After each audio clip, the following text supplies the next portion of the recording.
Welcome back to another video. First of all, I just wanted to apologise for not getting any videos out lately.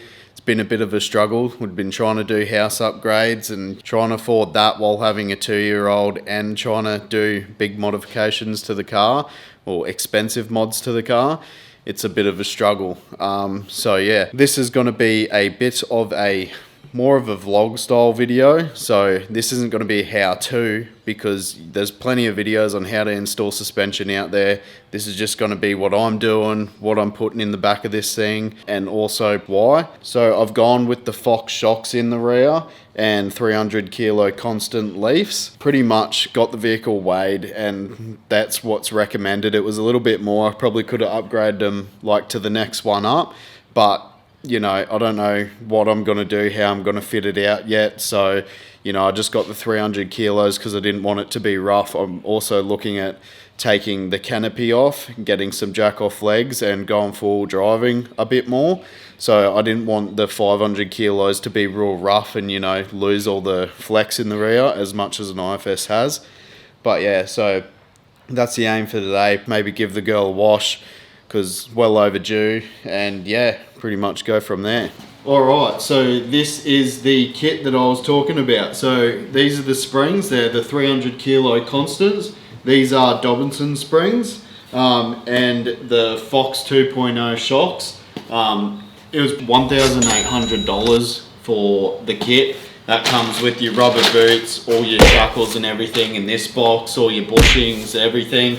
So yeah, we'll start to unbolt or jack the car up and unbolt everything and get these suckers installed.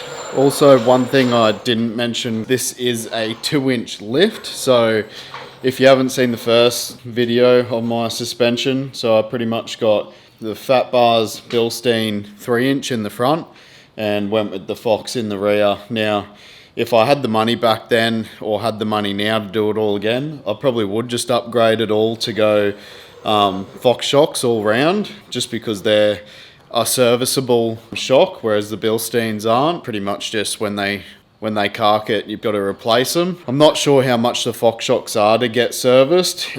I've heard that it's just as much to get new shocks, like it's just as much to get new Bilstein shocks as it is to get them serviced. I don't know how true that is, haven't done the research, but Fox are a better shock anyway, so I'd rather go with them. And another thing as well, I have been driving around just on the stock springs, and even though this tray and canopy is all aluminium, it is obviously does weigh a bit more than the tub, so the springs aren't very, you know, they're not much spring left in them, so they're pretty stuffed, which is why I've gone with the 300 kilo constants.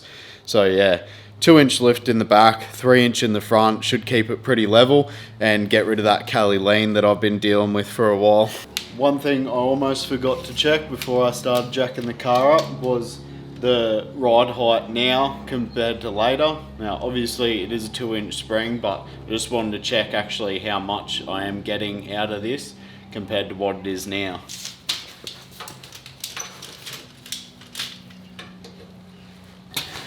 So we're roughly at 460 mil from the center of the hub to my guard.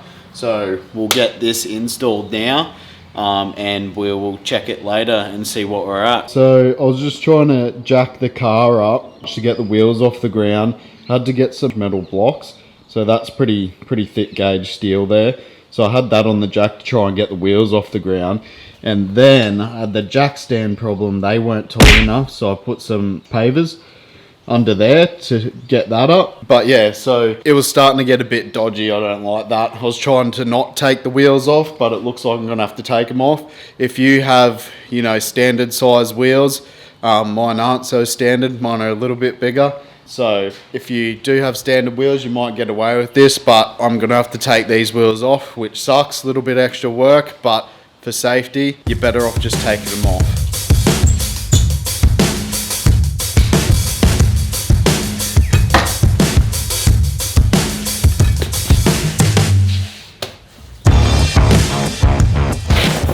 Alright, so let's unbox these. So obviously these ones are our Fox shocks. Now they've got all your little rubbers in there.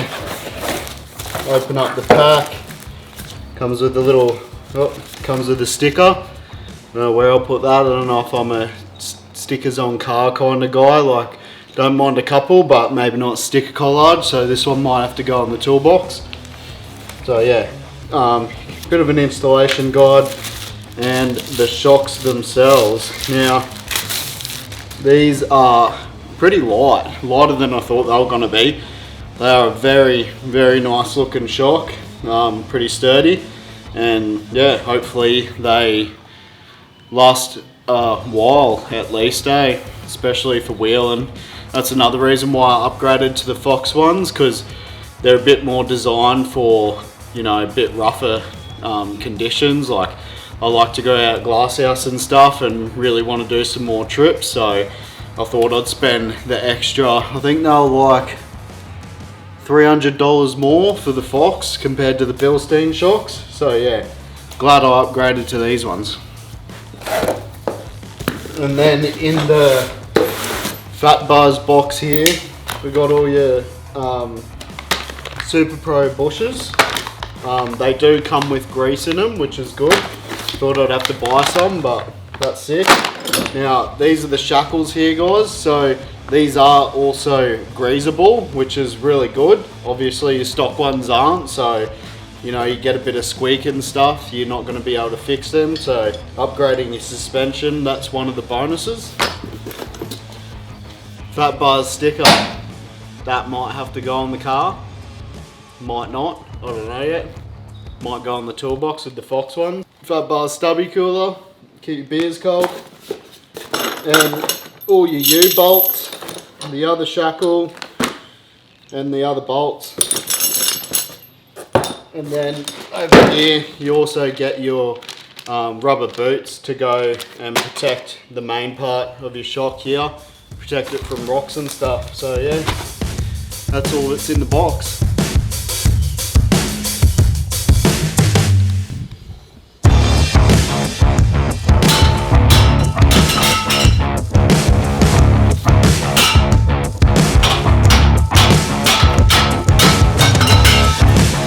Also remember, on the passenger side at the back here, you got your high beam sensor, so just undo that before you drop your spring away. This pretty much is so if you're loaded up and your ass is sitting on the ground, got a bit of Kelly lean going down the road, you're not going to be blinding people with your headlights. So this just adjusts your headlights when your back's down a little bit.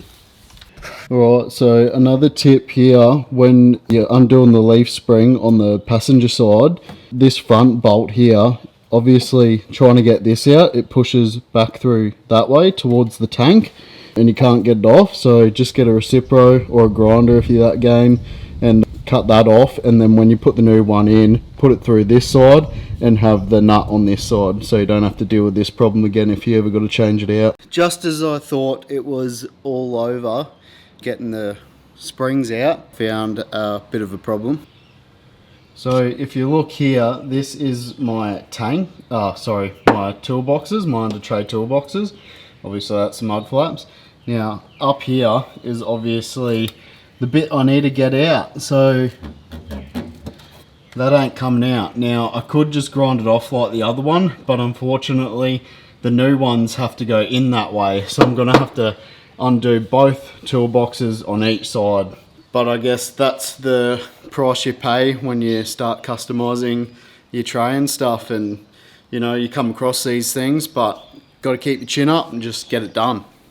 Alright, so that was a bit of a mission. So I said to you I couldn't get the shackles out because my toolbox is in the way. So toolboxes have been removed, springs are removed. So now it's time for the fun bit.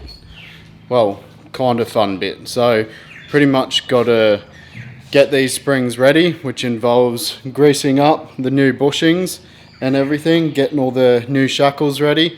So I'll get them on, and if you've come this far and you've got it apart yourself, you're going to be able to get it back together. It's just the reverse process, only a little bit fancier gear this time.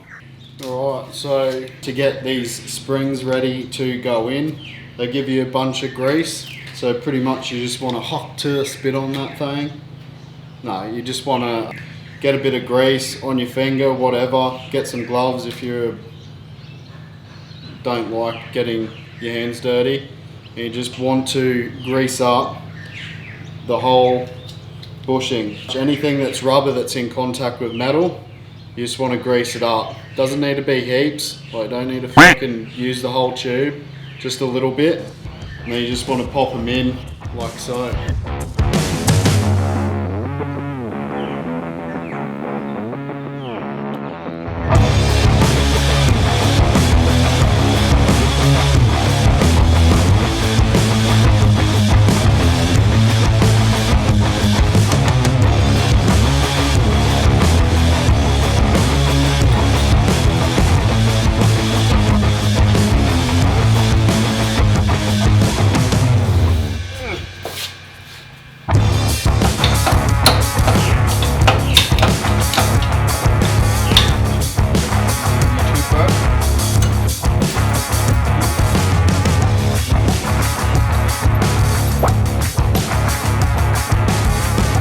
Alright, so as you can see, the suspension is installed. Now, it did take a little bit longer than I thought, and it was a bit of a struggle.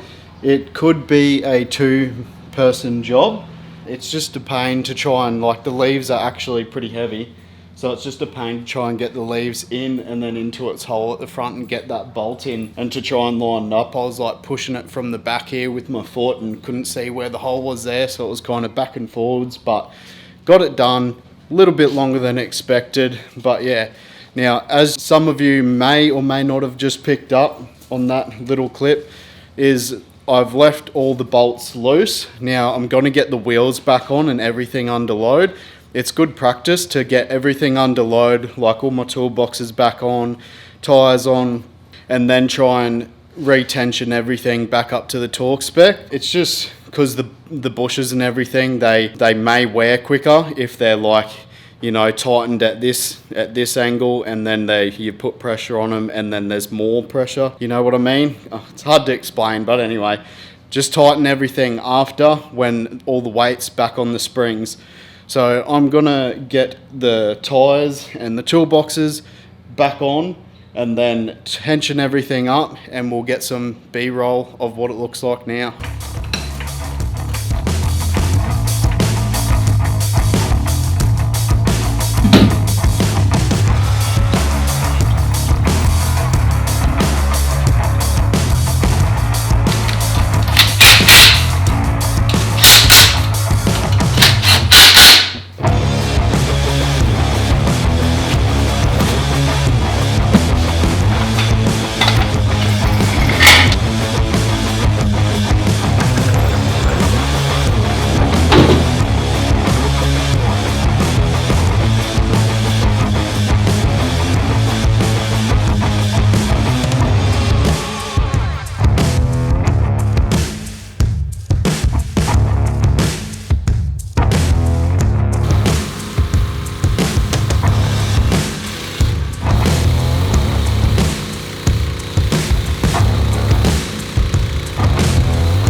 Taking it for a quick drive, it definitely feels much tighter in the rear end now.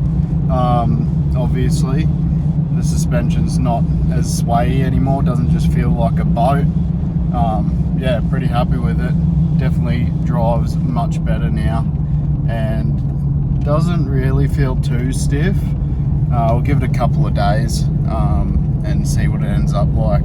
Alright, so that pretty much wraps up this video. As you just seen, I went for a quick drive and it is feeling way better, way stiffer in the back, not as floaty anymore. So yeah, and if you want to see the front install, that's this video just up top now. And yeah, if you want to head over to my Instagram and give that a follow as well, I'm going to try and upload a bit more on there. And subscribe on here if you want to. I've got a few more videos coming up now that I'm going to be doing.